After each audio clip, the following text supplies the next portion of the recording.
His words sliced cleaner than any knife. Street garbage in a borrowed dress. The billionaire's voice carried across the long mahogany table, polished so bright I could see my reflection in its surface. 23 guests, crystal glasses trembling in awkward hands, forks frozen mid-air. A silence so sharp it pressed against my chest like a blade. And his eyes, my boyfriend's father's, were steady, cruel, savoring the public execution. I rose slowly, my heart pounding like war drums. But on my lips a smile bloomed, because this wasn't humiliation, this was the cue. I remember the first night I met his son. A rooftop bar, golden lights spilling across the city. He had leaned against the railing, champagne in hand, speaking like he owned the skyline. For a moment, I thought he did. But his laughter was soft when he looked at me, human, almost kind. I let myself believe in him, in us, and for months I wore that belief like armor. I thought love could bridge the gulf between his world of glass towers and my world of cracked sidewalks. I thought sincerity would matter more than bloodlines. But sincerity doesn't win against billions. The shift came slow. His late replies, his father's calls that ended when I entered the room, the way their staff began looking through me instead of at me. I told myself I was imagining it. But truth has a way of bleeding through cracks. One evening, I arrived early to his penthouse. His laptop glowed on the desk. An email chain left open like bait. Her name, a woman I'd never met. Her family, richer than mine by galaxies. Their alignment described in sterile corporate terms. Marriage framed as a merger. My name, tucked between sentences, dismissed as temporary entertainment. Entertainment? That night, I smiled across dinner like nothing had happened.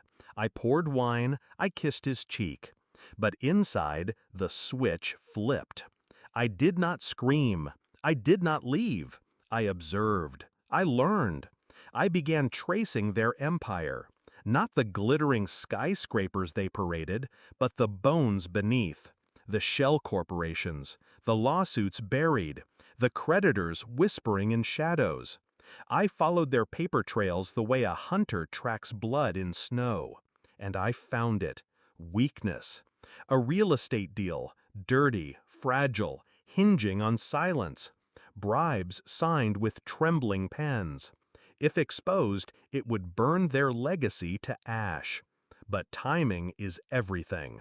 So I smiled at the patriarch in boardrooms, laughed at his cruel jokes, even let him call me charity case to my face. Every insult was gasoline I stored for the fire to come. And now here we were. His insult had dropped into the room like a grenade. The guests, politicians, bankers, influencers, shifted in their seats, unsure if they should laugh, cough, or choke. I stood tall, the silk of my borrowed dress whispering against my legs. My smile widened. "Funny," I said softly, not loud, but clear. A whisper in a hall where whispers start wars. I set my glass down.